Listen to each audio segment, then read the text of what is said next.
เอาเพื่อนพี่น้องกะสิเหลืออยู่เมื่อกี้บวกลบคูณหารกะสิเหลืออยู่544,000เนาะอันนี้กะ1 2 3 4 5กะให้เป็น550,000เลยเพื่อนพี่น้องนะปกติมันเป็น544,000ก็เลยเอา555,000ครบเนาะไอ้เกิงอ่ะอันนี้ค่ะแล้วแต่อ้ายแหละว่าสิใส่รักษาน้องร้อยนั่นแหละเนาะเลยเพราะว่าเพิ่นก็ปาตบอาจจะ2 เข็มลมบัดข่อยเข็มเดียวนี่ย่างได้ย่างยากอยู่แนวมันแหละซักยาแห้งยาตัวแห้งๆเนี่ยเจ็บมันสิปิวนั่นมันสิปิวแต่ว่าในท้องก็ยังเจ็บอยู่เนาะอืมยังแน่นถ่ายแล้วไปไปไปเบาหรือไปถ่ายหนักไปถ่ายหนักเมื่อยเนาะเมื่อยแล้วพี่น้องคนเอาสวงท้องเนี่ยมันเป็นส่วนรวมของร่างกายนะพี่น้องตามที่บ่าวน้องเคยเจ็บท้องนี่เป็นส่วนรวมของร่างกายคันท้องเสีย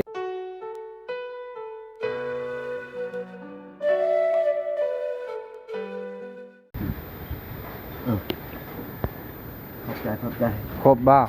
ครบไปนี่แหละพอได้ซื้อเพื่อนบอกเพิ่นนี่โดยแม่แล้วอาชีพอาชีพพอเป็นเวทีฉีดยา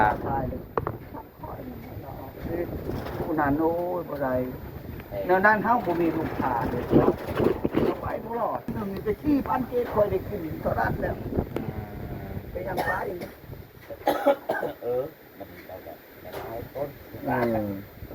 อันนี้อนกลูกมอผูกอย่าว่าเขาไว้จะทำกันเดียวเหรอ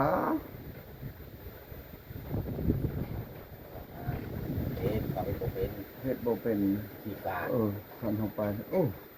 เจ้าได้เฮ้ยไก่ๆเนี่ยนำเห่าเนี่ยได้จังสักได้เขาสักแถวเอาค่อยว่าก็เบิ่งคนแล้วว่าแต่ค่อยบอกกับเจ้าเพราะว่าอย่าจมเด้อเวลาสุกซึนเฮาบ่ได้ไปแม่นบ่แม่นแล้วมีเวียกทางใดทางนั้นแล้วก็เอาน้ำมันแล้ว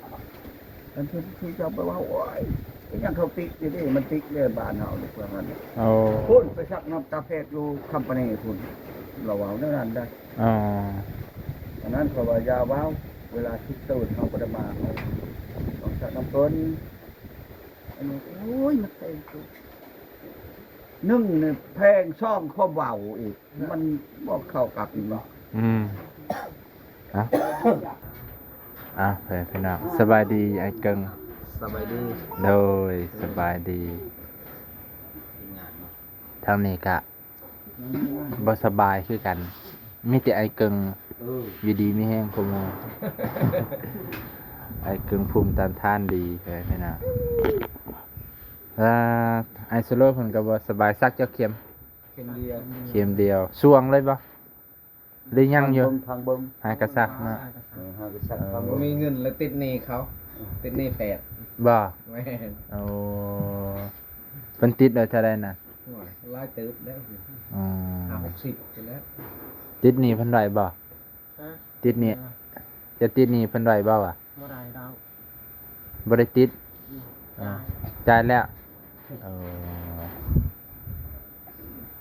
ไอ้เกิ้งคือว่าติดนี่ภายในนั้นอยู่ไปเล่นนอกกายก่อนเพื่อพวกอย่างอันละเพื่อนนี่น่าจะได้โดเลยก็ไปถึงไปปิวถึงไปก็ไปก็วิชาการในตาหา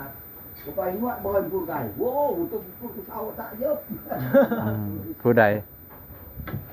อาการน่ะมาคำก่อนโอ้ทำโอเค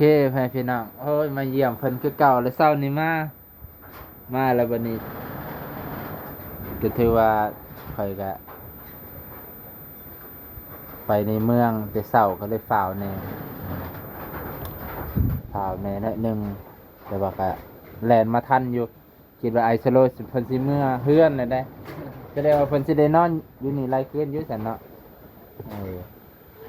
จนดีแล้วจังเมื่อจนน้องร้อยดีเพิ่นเลยเนาะ เราดีดอกสามีได้ยาสักอะไรคอยดีเลย น้องร้อยก็ซักบ่ ตา เข็มหนึง สอง 2เข็ม2เข็มเลยเพิ่นพี่น้องคือสิไข้อยู่ดอก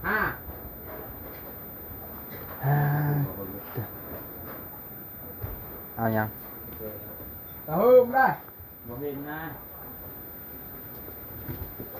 ตาซักจนนั้นรีบมากระเจ จะดึงพัก ใน เจ ธงว่าเบิ่งในธงจะดู หาขึ้นนะ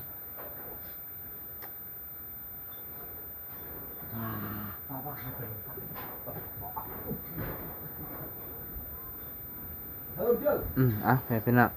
คือเอาเงินให้ไอซ์โลพอดีพอเพิ่นก็ฝากมาตอนน้องกับว่าได้ว่าเงียบเงาปานใดเด้อ2 4อันนี้เงินไข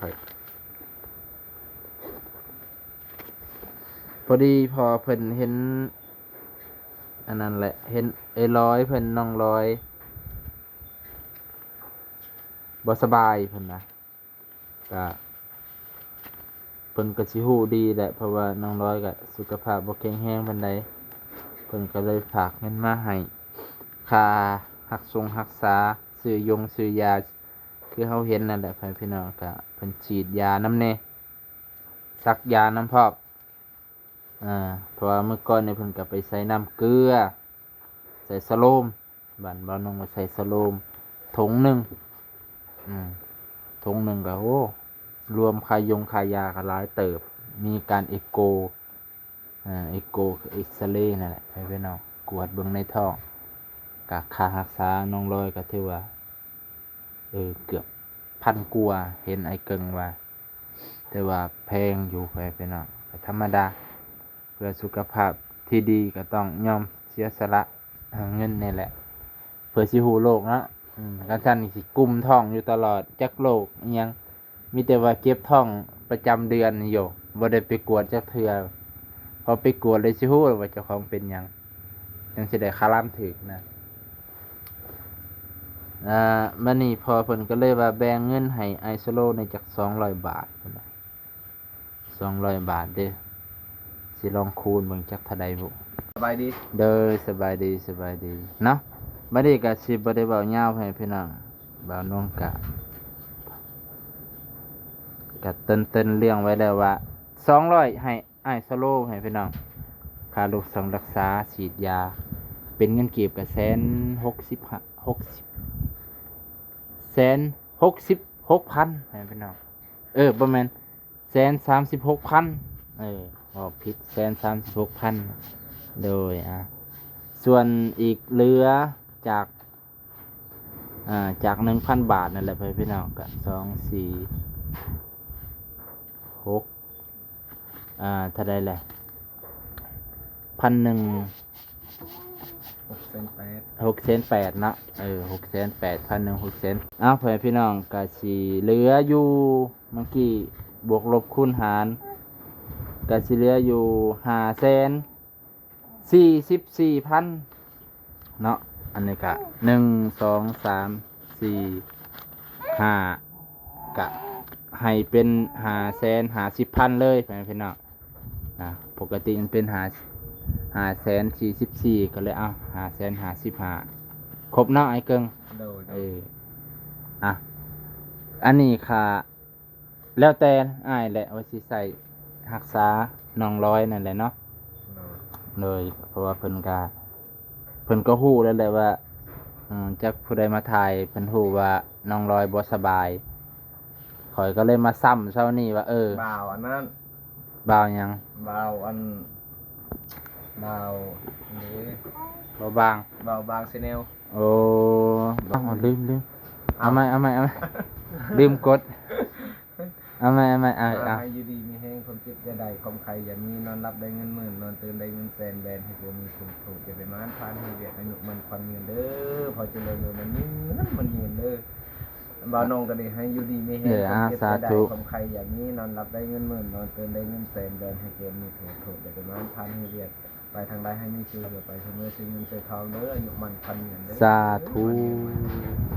เงินนี้เด้อไปพี่น้องตีให้เพิ่นเบิ่งในจักเมื่อกี้ได้เข้ากล่องหรือบ่ค่อยปิดไว้เอานี่คือ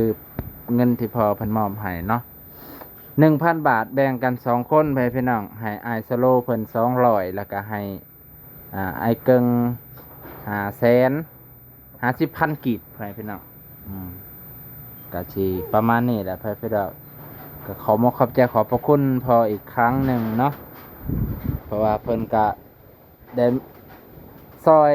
ดิตนน้องร้อยตลอดนั่นแหละดิตนเมตตาเพิ่นก็มีความเมตตาถ้าบ่มีความเมตตาเพิ่นก็บ่ได้ซอยแต่อันนี้เพิ่นมีความเมตตาอีต้นสงสารนั่นแหละเพิ่นก็รู้ว่าน้องร้อยสุขภาพบ่แข็งแรงเป็นคนอ่อนแอว่าซั่นซะ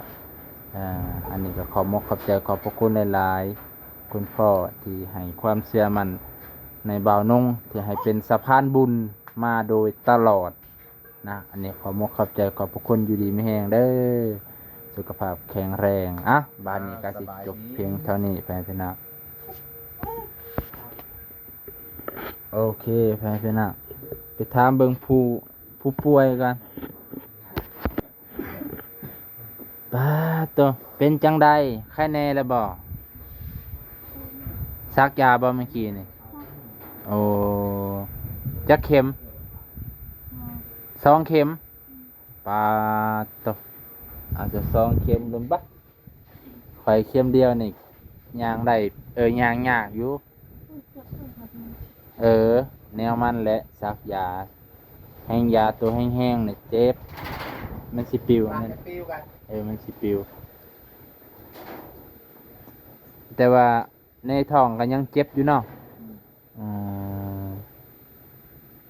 ยังแน่น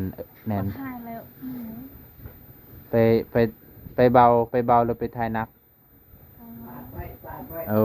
ไปทายนักเมื่อยเนาะเมื่อยแล้วไปพี่น้องคนเอาสวงท้องเนี่ยมันเป็นส่วนรวมของร่างกายนะพี่น้องตามที่บ่าวน้องเคยเจ็บท้องนี่เป็นส่วนรวมของร่างกายคันท้องเสียท้องบิดท้องเสียนั่นแหละป้าตเมื่อยบดก็ตนก็โตอันนี้เคยเป็น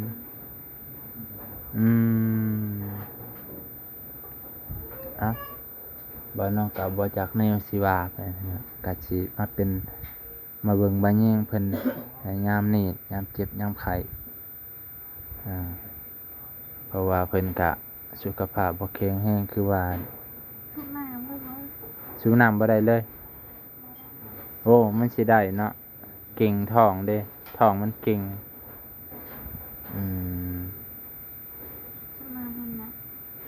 สูบน้ำสูบน้ำแห้งมันขึ้นเพราะว่าเฮาก้มเฮาเงยจังซี่เนาะมันหยอกได้ไปเนาะ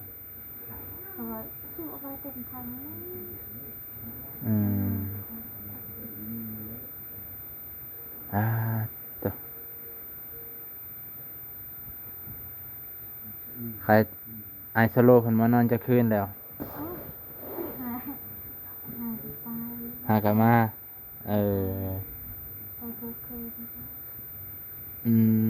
ดีแล้วมีอายเพิ่นมาจอบมาแย่งนั่นแล้วเพราะว่าแถวเขตนอกก็สิเป็นจังซี่แหละเพิ่นพี่น้องผู้ใดเจ็บผู้ใดไข้เขาก็สิมาเยี่ยมยามถามข่าวกันน้องเพราะว่ามันก็สิอาศัยบ้านไกลเฮือนเคียงกับห้วยต่างคนต่างมีเวียกเบิดเพิ่นพี่น้องอาศัยน้องคันนี้แหละยามเจ็บยามไข้กินน้ำนี่พอได้บ่กินได้แต่มันอึกนึกในท้องมันแน่นท้องมันแน่นช่วงใดบอนใดแถวไซบือขึ้นเทิงไซบือในนึงนะบ่โอเคไปนะ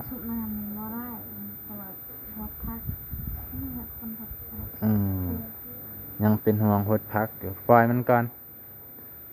ตาย เจอมันตายเนาะ เพราะว่ามันขึ้นมันแค่ตายเลยยังเอาเลย เออ มันบ่ตายง่ายๆดอกนางร้อยยานตาย พอหาปลาหาไม่เลยเดียว อืม ปลาตัวหาไม่เดียว อืม มันแค่ตายเลย โรคกระเพาะนั่นอันตรายได้ เพราะว่าค่อยเคยเป็นขนาดค่อยนี่ยังสลบเทื่อสองเทื่อวันอันตรายที่กระเพาะลำไส้อืมพยายามจะกินพิษคันจะไปกินของดองเนี่ยขึ้นเลยของดองของเผ็ดเค็ม อืม น้ำอัดลมในก็บ่ให้กินอืมสำคัญที่สุดของดอง ขึ้นปลาอะไร ปลาได้ปลา ครัวเราได้ เฮ้ย กินปลาข้าวกับปลาข้าว โบยสิบ่กินแต่ของดอง ของเผ็ด เพราะจานนี้เรียกินมาต้มเอาเขา ตอนนี้หันกินข้าวต้มก่อน กินต้มข้าวเพิ่นน่ะต้มข้าวเอาข้าวไปต้มใส่น้ำไว้แล้วเราก็เอาแนวปรุง ใส่ให้มันมีรสชาติ กินอาหารเบาๆตอนนี้ กินอาหารเบาๆให้มันย่อยง่าย เพราะว่าเราต้องรักษากระเพาะลำไส้มันเป็นแผลอยู่ใน ต้มเอาเขา ต้มเอา คันบ่ต้มนะฮะ เล็กว่าร้ายค่ะมันเวลา มันกระเพาะแล้วกระเพาะคือบางเถื่อมันกินแล้วเฮากินแล้วมันสิหักออกคืน กระเพาะมันบ่หับเด้เคินน่ะเฮายัดเข้าไป มันบ่หับแล้วมันสิออกคืนกระเพาะ เพราะว่าข้อยเคยเป็นดอก อันตราย ถ้าบ่มีอันวินัยในการกินอีหลีหรอเอ้าพ่อแม่พี่น้องซ้ำนี้แหละสิได้มาเยี่ยมน้องลอยวันนี้ก็มาเป็นสะพานบุญให้เพิ่นขอมกขอบใจขอบพระคุณพ่อเพิ่นที่อยู่ประเทศไทยพอจะรุ่นนั่นแหละพ่อแม่พี่น้องเพิ่นก็ดีตนสงสารน้องลอยคือเก่านั่นแหละพ่อแม่พี่น้องเอ้ยเพิ่นว่าก็เพิ่นว่ามาโลดอย่าไปสนใจกับคนคอมเมนต์บ่ดีอย่าไปสนใจกับคนที่เว้าใส่น้องลอยเพิ่นว่าคนพวกนั้นบางเทื่อเขาก็จังไดแหละเพิ่นว่ามันก็มีส่วนดีส่วนเสีย คนเฮามันก็บ่ได้ดีเบิดไปพี่น้องเอ้ยให้มันดีเบิดซุอย่างก็บ่ได้เอ้าวันนี้ก็ให้น้องลอยดีไวๆเศร้าไวๆไปพี่น้อง